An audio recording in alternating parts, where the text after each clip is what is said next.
একিবি TV prime নিউজে আপনারা স্বাগত। আমি সুমিতা আপনাদের সঙ্গে চলে যাচ্ছে বিস্তারিত সংবাদে। আগামী শনিবার দুদিনের মালয়েশিয়া সফরে যাবেন প্রধানমন্ত্রী নরেন্দ্র মোদী। বাণিজ্য, বিনিয়োগ, জ্বালানি এবং সামুদ্রিক নিরাপত্তার ক্ষেত্রে দ্বিপাক্ষিক সম্পর্ক জোরদার করতে এটি হবে প্রধানমন্ত্রীর মালয়েশিয়ার তৃতীয় সফর।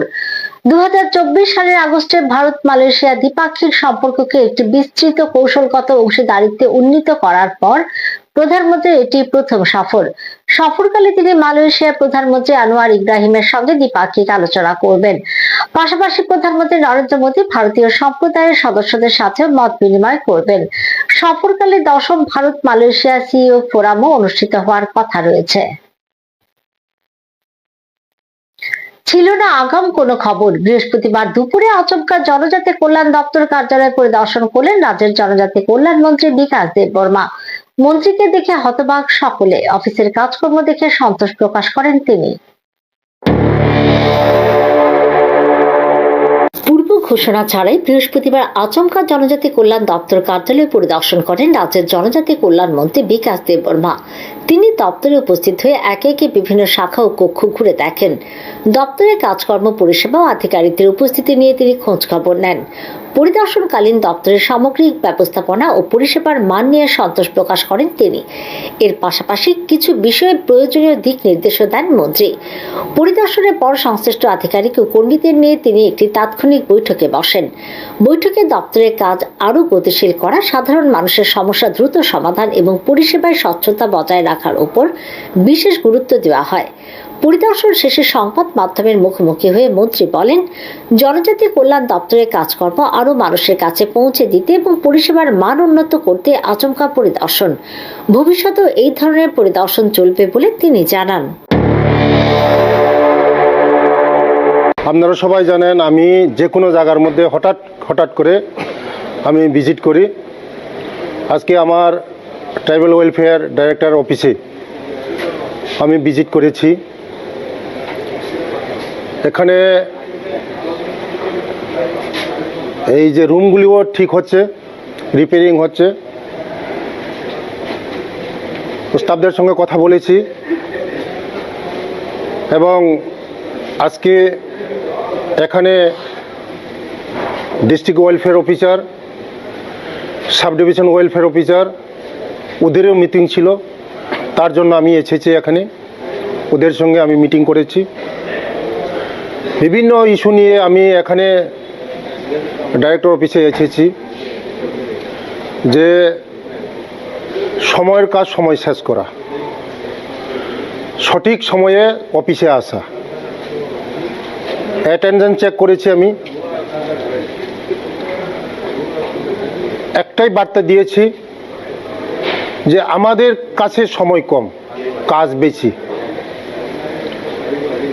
বিশেষ করে আমাদের জনজাতি ডিপার্টমেন্ট, এটা ট্রাইবাল ওয়েলফেয়ার ডিপার্টমেন্ট, আমাদের জনজাতিদের জন্য কাজ করা অনেক বেশি, সময় কম। মন্ত্রীর আচমকা অফিস পরিদর্শন প্রশাসনিক মহলে যথেষ্ট গুরুত্বপূর্ণ বলে মনে করছে সংশ্লিষ্ট মহল। Bureau report, AKB TV. বৃহস্পতিবার থেকে রাজধানীর প্রজ্ঞা ভবনে শুরু হলো দুদিন ব্যাপী শিল্প উৎপাদন সূচক বিষয়ক কর্মশালা।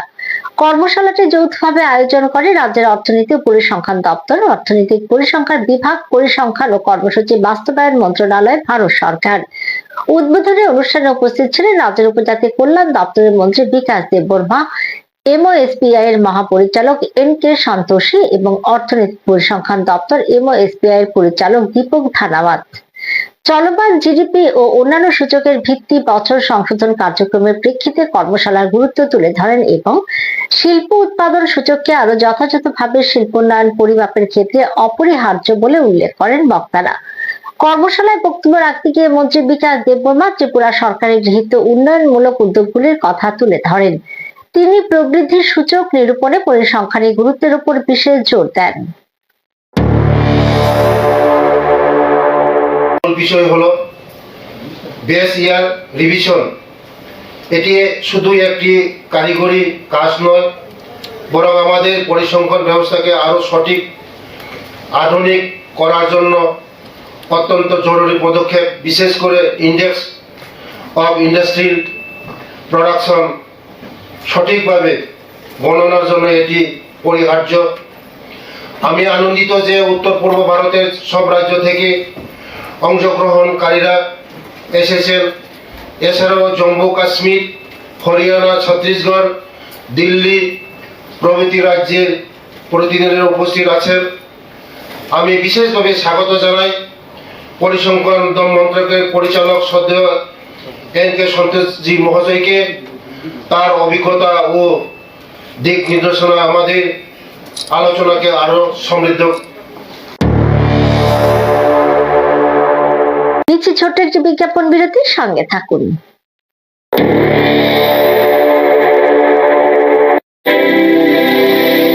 North east institute of nursing science Tripura রাজ্যে বিশ্বমানের পরিকাঠামোর সাথে ডিজিটাল ক্লাসরুম, নিজস্ব হসপিটাল ও দক্ষ ফ্যাকাল্টির দ্বারা BSc nursing, GNM nursing, ANM nursing course পরিচালিত করছে।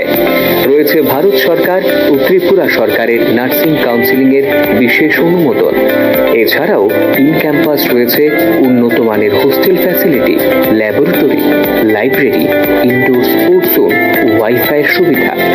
ছাত্রছাত্রীদের জন্য রয়েছে বাসের ফ্যাসিলিটি। তাই নার্সিং পড়তে এখন আর বহির্রাজ্যে নয়, নিজের রাজ্যে 100% প্লেসমেন্ট অ্যাসিস্ট্যান্সের সাথে নার্সিং পড়ার স্বপ্ন পূরণ করুন।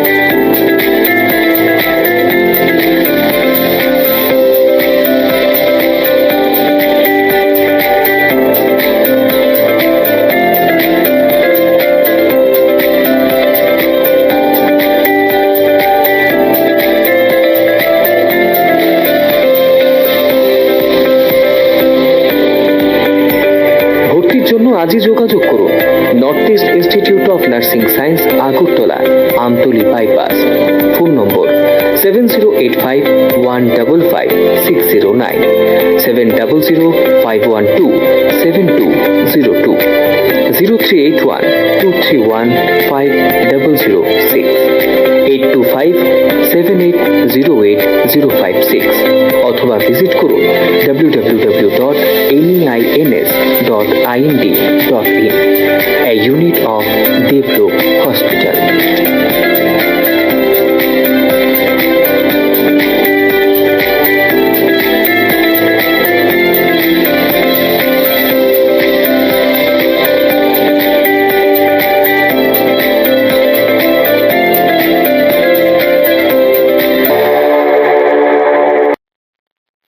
বিরতির পর সবাইকে স্বাগত। চলে যাচ্ছে পরের খবরে। আগামী 24শে ফেব্রুয়ারি দেশের সকল রাজ্যের রাজ্য নির্বাচন কমিশনারদের দিল্লিতে জাতীয় সম্মেলনে ডাকা হয়েছে। দীর্ঘ 25 বছর পর জাতীয় সম্মেলন হতে চলেছে।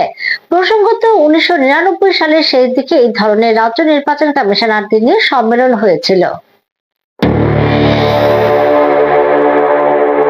এক বা দু বছর নয়, দীর্ঘ 25 বছর পর জাতীয় সম্মেলন হতে চলেছে। আগামী 24শে ফেব্রুয়ারি সমস্ত রাজ্যের রাজ্য নির্বাচন কমিশনারদের দিল্লিতে জাতীয় সম্মেলনে ডাকা হয়েছে। 1999 সালের শেষ দিকে এই ধরনের রাজ্য নির্বাচন কমিশনারদের নিয়ে সম্মেলন হয়েছিল। মুখ্য নির্বাচন কমিশনার জ্ঞানেশ কুমার সহ নির্বাচন কমিশনের ফুল বেঞ্চ এই সম্মেলনে উপস্থিত থাকবেন।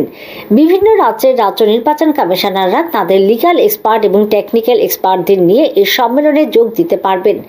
বিভিন্ন রাজ্যের সিইওরাও এই সম্মেলনে উপস্থিত থাকবেন। রাজ্য নির্বাচন কমিশন এবং জাতীয় নির্বাচন কমিশনের মধ্যে সমন্বয় রক্ষার উদ্দেশ্যে এই সম্মেলন বলে কমিশন সূত্রে খবর। প্রসঙ্গত 5টি রাজ্য থেকে 170 জন আধিকারিকদের বিকল্প নাম জাতীয় নির্বাচন কমিশনে পাঠানো হয়েছিল, কিন্তু কোনো রাজ্য থেকে বিকল্প নাম গ্রহণ করেনি নির্বাচন কমিশন। কমিশনের চিহ্নিত তালিকাভুক্ত আধিকারিকদেরই প্রশিক্ষণে ডাকা হয়েছে। মুখ্য নির্বাচন কমিশনার জ্ঞানেশ কুমার, নির্বাচন কমিশনার ডক্টর সুখবীর সিং সান্ধু ও ডক্টর বিবেক যোশীর সঙ্গে সম্মেলনে সভাপতিত্ব করবেন। উদ্বোধনী অনুষ্ঠানে তারা রাজ্য নির্বাচন কমিশনারদের উদ্দেশ্যে ভাষণ দেবেন। 36টি রাজ্য ও কেন্দ্রশাসিত অঞ্চলের মুখ্য নির্বাচনী আধিকারিকেরা এই জাতীয় সম্মেলনে যোগ দেবেন বলে জানা গেছে। Bureau report, AKB TV. এবার অস্ট্রেলিয়ায় একটি চাঞ্চল্যকর ঘটনা ঘটেছে। পা কেটে মহাত্মা গান্ধীর মূর্তি নিয়ে পালিয়েছে দুষ্কৃতীরা। অস্ট্রেলিয়ার মেলবোর্নে সংঘটিত এই ঘটনার তীব্র নিন্দা করেছে ভারত সরকার। তবে এই ঘটনায় প্রথম নয়, 2021 সালেও এমন ঘটনা ঘটেছিল বলে অভিযোগ। এ নিয়ে বিদেশ মন্ত্রকের তরফে মুখপাত্র রণধীর জয়সওয়াল বলেছেন, আমরা অস্ট্রেলীয় কর্তৃপক্ষের কাছে বিষয়টি জোরালোভাবে উত্থাপন করেছে, পাশাপাশি নিখোঁজ মূর্তিটি উদ্ধার করতে ও অপরাধীদের জবাবদিহিতার আওতায় আনতে অবিলম্বে ব্যবস্থা নেওয়ার জন্য তাদের অনুরোধ জানিয়েছি। পশ্চিমবঙ্গের আসন্ন বিধানসভা নির্বাচনকে সামনে রেখে বৃহস্পতিবার দিল্লিতে সর্বভারতীয় কংগ্রেস কমিটির সদর দপ্তরে এক গুরুত্বপূর্ণ বৈঠক অনুষ্ঠিত হয়। ওই বৈঠকে উপস্থিত ছিলেন সর্বভারতীয় কংগ্রেস কমিটির সভাপতি মল্লিকার্জুন খাড়গে, লোকসভার বিরোধী দলনেতা রাহুল গান্ধী, সর্বভারতীয় কংগ্রেসের সাধারণ সম্পাদক কে.সি. বেণুগোপাল এবং রাজ্যের কংগ্রেস দলের বিধায়ক সুদীপ রায় বর্মন। এছাড়াও বৈঠকে পশ্চিমবঙ্গ প্রদেশ কংগ্রেসের বিভিন্ন শীর্ষ নেতৃত্ব এবং সংগঠনের দায়িত্বপ্রাপ্ত নেতৃবৃন্দ অংশগ্রহণ করেন। আসন্ন বিধানসভা নির্বাচনে দলের কৌশল, সাংগঠনিক শক্তি বৃদ্ধি ও রাজ্যের রাজনৈতিক পরিস্থিতি নিয়ে বিস্তারিত আলোচনা হয় বলে জানা গেছে। কংগ্রেস নেতৃত্ব পশ্চিমবঙ্গে দলের ভিত্তি আরো মজবুত করার উপর জোর দেন এবং সাধারণ মানুষের সমস্যা ও দাবি দাওয়াকে সামনে রেখে আন্দোলন ও নির্বাচনের প্রস্তুতির রূপরেখা নির্ধারণ করেন। আগরতলা পুর নিগমের অভিযান নিয়ে বৃহস্পতিবার সংবাদ মাধ্যমের মুখোমুখি হয়ে প্রতিক্রিয়া ব্যক্ত করেন কংগ্রেস দলের সভাপতি আশিস কুমার সাহা। প্রতিক্রিয়ায় তিনি বলেন, ফুটপাতের যারা ক্ষুদ্র ব্যবসায়ী, এই ফুটপাত পুনর্বাসন, ফুটপাত ব্যবসায়ীদের উন্নয়ন, এগুলো সারা দেশের সমস্যা। একটা সময় যখন দেশের বিভিন্ন রাজ্যে রাজ্যে বিক্ষিপ্তভাবে ক্ষুদ্র ব্যবসায়ীরা রাজপথে দোকান বা পসরা সাজিয়ে বসতো, এ নিয়ে যখন সমস্যা দেখা দেয়, দেশের তৎকালীন প্রধানমন্ত্রী ডক্টর মনমোহন সিং ছিলেন, কারণ তারাও দেশের মানুষ, তাদের জীবিকা নির্বাহের ক্ষেত্রে তিনি একটি আইন করেছিলেন। এই ভ্যান্ডার অ্যাক্ট দেশব্যাপী এই আইন প্রচলন হয়। একটা সময় আমাদের রাজ্যে এই অ্যাক্ট প্রচলনের জন্য আমরা জাতীয় কংগ্রেস দল থেকে নানা আন্দোলন সংগঠিত করেছে বলে তিনি জানান।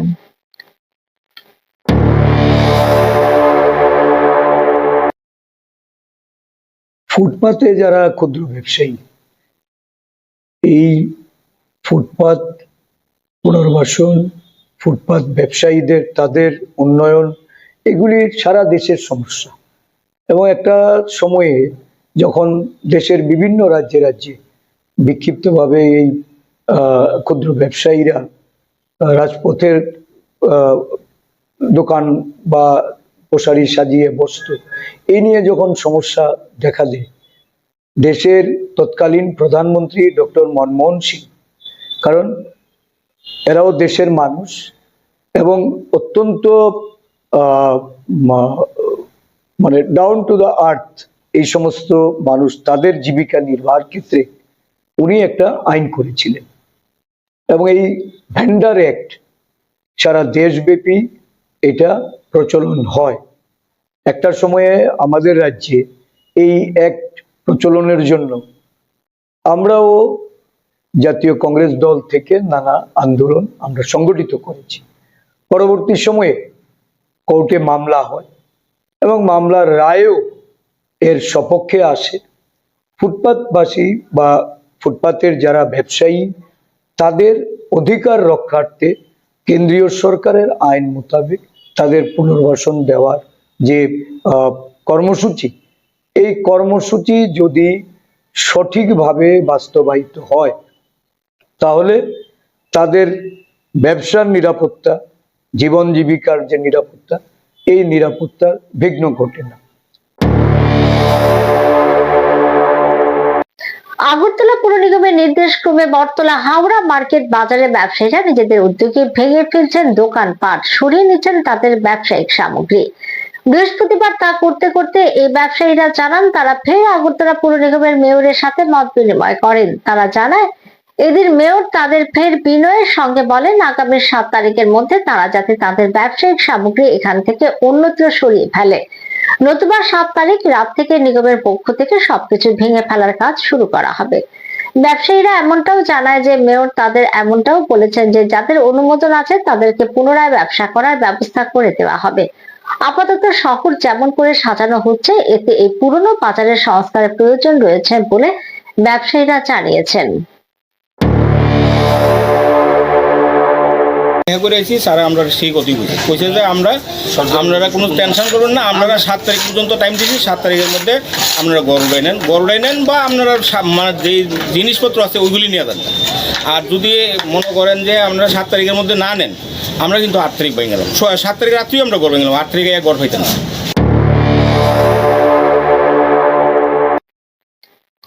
শিক্ষক সংকটের জেরে সোনামুড়ার কমলনগর দ্বাদশ শ্রেণী বিদ্যালয়ে তালা ঝুলিয়ে দিল শিক্ষার্থীরা জানায় 5 মাসে 5 জন শিক্ষক বদলি হলো, নতুন করে শিক্ষক দেয়নি দপ্তর। ফলে মাধ্যমিক ও উচ্চ মাধ্যমিক পরীক্ষার্থীদের ভবিষ্যৎ অনিশ্চয়তার মধ্যে।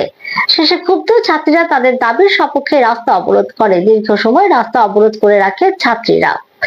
এদিকে আন্দোলনরত জনিত ছাত্রী জানায় যে তাদের বিদ্যালয়ে বিগত 6 মাস ধরে ইংরেজি সহ অন্যান্য বিভিন্ন বিষয়ে শিক্ষক সংকট চলছে।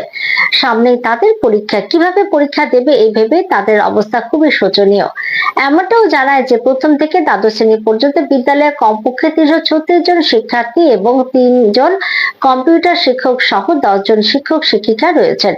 এদিকে তাদের রাস্তা অবরোধের খবর পেয়ে ঘটনাস্থলে ছুটে আসেন জেলা শিক্ষা আধিকারিক। তিনি তাদেরকে স্কুলে গিয়ে কথা বলার জন্য বললে শিক্ষার্থীরা তাদের দাবিতে অনড় থাকে এবং এখানে কথা হবে বলে জানায়। ঘটনায় চাঞ্চল্য দেখা দিয়েছে। আমরা সবাই একসাথে জড়িত হয়েছি, কারণ আমাদের স্কুলের গত 6 মাস ধরে টিচার নেই, ইংলিশ ক্লাস হচ্ছে না। এই 6 মাস, ফেব্রুয়ারি মাসে 17 তারিখ থেকে এক্সাম, আমরা কি দেবো, কি লিখব? আমাদের দাবি, আমরা শিক্ষক চাই। শিক্ষক ছাড়া আমরা কিভাবে স্কুলে কিভাবে উন্নত হবে? 5 দফা দাবিতে ভারতের গণতান্ত্রিক যুব ফেডারেশন কৈলাসহর মহকুমা কমিটির তরফে বৃহস্পতিবার কৈলাসহর থানা ও ইরানি থানার ওসির কাছে ডেপুটেশন প্রদান করা হয়। ডেপুটেশনের নেতৃত্বে ছিলেন সংগঠনের কৈলাসহর মহকুমা কমিটির সভাপতি বিশু দাস, সম্পাদক সুরমান আলী, সংগঠনের সম্পাদক মণ্ডলের সদস্য রাহাত চৌধুরী ও কৃপেশ সপ্তকর সহ অন্যান্যরা। ডেপুটেশন শেষে বিশু দাস জানান, আমরা গভীর উদ্বেগের সাথে লক্ষ্য করছি, গত কয়েক বছরে রাজ্য জুড়ে নেশা, জুয়া, পাচার বাণিজ্যের কারণে রাজ্যের যুব সমাজের ভবিষ্যৎ ধ্বংসের কিনারায় এসে দাঁড়িয়েছে। বাড়ছে মহিলাদের ওপর অপরাধমূলক ঘটনাও, ভেঙে পড়েছে আইন শৃঙ্খলা। এই পরিস্থিতিতে গোটা রাজ্যের পাশাপাশি কৈলাস শহরেও আইনের শাসন ফিরিয়ে আনতে ও নতুন প্রজন্মকে রক্ষা করতে 5 দফা দাবিতে ডেপুটেশন প্রদান করা হয় বলে তিনি জানান। সময়ের মধ্যে আমাদের অনেক দাবি, কিন্তু আমরা কিছু বাছাই করে আমরা 5টা দাবি নিয়ে আমরা আজকে কৈলাসহর মহকুমার মধ্যে 2টি যে পিএস আছে এটার মধ্যে আমরা ডেপুটেশন দিই। সেই ডেপুটেশনের মধ্যে যে দাবিগুলো আছে তার মধ্যে হলো, প্রথমত দাবি হলো নেশা ও জুয়া কারবারিদের বিরুদ্ধে কঠোর ব্যবস্থা গ্রহণ করতে হবে। আমরা লক্ষ্য করতে পারি এই সময়ের মধ্যে যে নেশা সারা গোটা রাজ্য, যখন ত্রিপুরা সরকার বলছে, বিজেপি ঝুট সরকারে বলছে নেশামুক্ত ত্রিপুরা, কিন্তু বাস্তবে আমরা দেখতে পারি নেশাযুক্ত ত্রিপুরা হয়ে গেছে। তার উদাহরণস্বরূপ ত্রিপুরা রাজ্যের মধ্যে নেশা মুক্তি কেন্দ্র একবারে এখন গজায় গজে উঠছে। এর যার ফলে একটা সমাজ আজকে নেশামুক্ত থেকে এখানের মধ্যে বাড়িতে বেরোতে পারছে না। তার মূল কারণ হচ্ছে আমাদের ত্রিপুরা রাজ্যের মধ্যে আমাদের কর্মসংস্থান। সেই কর্মসংস্থানের অভাবে আজকে ত্রিপুরা সে যুবকদের মধ্যে হতাশা সৃষ্টি, হতাশা থেকে সে নেশার দিকে ঝুঁকছে। দ্বিতীয় যে বিষয় হলো রাজনৈতিক সন্ত্রাসের বিরুদ্ধে পুলিশ প্রশাসন নিরপেক্ষ ভূমিকা গ্রহণ করতে হবে। আমরা লক্ষ্য করতে পারি যখন আমরা বামপন্থীরা বা আমরা ডিএফএরা যখন আমাদের যে গণতান্ত্রিক উপায়ে যে মানুষের কথাগুলো যখন আমরা বলার চেষ্টা করছি, তখন আমাদের উপর বিভিন্ন রাজনৈতিক নেতাদের, বিরোধী নেতাদের উপর আমাদের উপর মানে রাজনৈতিক সন্ত্রাস নামিয়ে আনছে এবং আমাদের জন্য মিথ্যা মামলা আমাদের অনেকের নেতার নামে দেওয়া হচ্ছে। আবারও নিচে ছোট্ট একটি বিজ্ঞাপন বিরতির সঙ্গে থাকুন।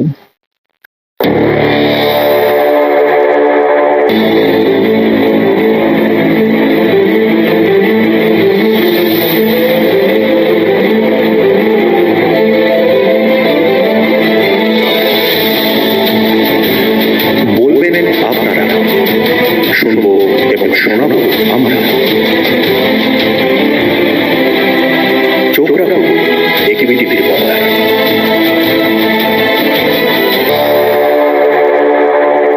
বিরতির পর চলে যাচ্ছে পরের খবরে।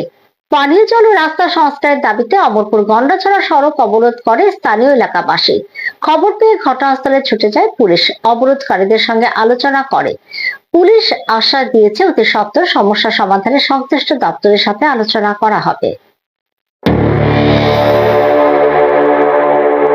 দীর্ঘদিন ধরে পানীয় জল ও রাস্তা সংস্কারের অভাবে চরম দুর্ভোগে দিন কাটাচ্ছেন অমরপুর গন্ডাছড়া সড়কের পশ্চিম সম্ভাজয় পাড়া এলাকার বাসিন্দারা। অবশেষে সমস্যা স্থায়ী সমাধানের দাবিতে আজ সড়ক অবরোধের নামে ক্ষুব্ধ এলাকাবাসী। জানা গিয়েছে দীর্ঘদিন ধরে পানীয় জল ও বেহাল রাস্তার সমস্যায় ভুগছেন এলাকার বাসিন্দারা। বারবার প্রশাসনের কাছে দাবি জানানো হলেও কোনো স্থায়ী সমাধান না হওয়ায় ক্ষোভে ফেটে পড়ে সাধারণ মানুষ এবং সড়ক অবরোধে বসেন তারা। খবর পেয়ে ঘটনাস্থলে পৌঁছায় অমরপুর বীরগঞ্জ থানার পুলিশ। পরিস্থিতি নিয়ন্ত্রণে রাখতে পুলিশ মোতায়েন করা হয়েছে এবং অবরোধকারীদের সঙ্গে আলোচনা করেছে। পুলিশ আশ্বাস দিয়েছে অতি সত্বর সমস্যা সমাধানে সংশ্লিষ্ট দপ্তরের সাথে আলোচনা করা হবে। ওই আশ্বাসের ভিত্তিতে পথ অবরোধ প্রত্যাহার করে এলাকাবাসী। যদিও তাদের একটাই দাবি, পানীয় জল যেভাবেই হোক তাদের লাগবে।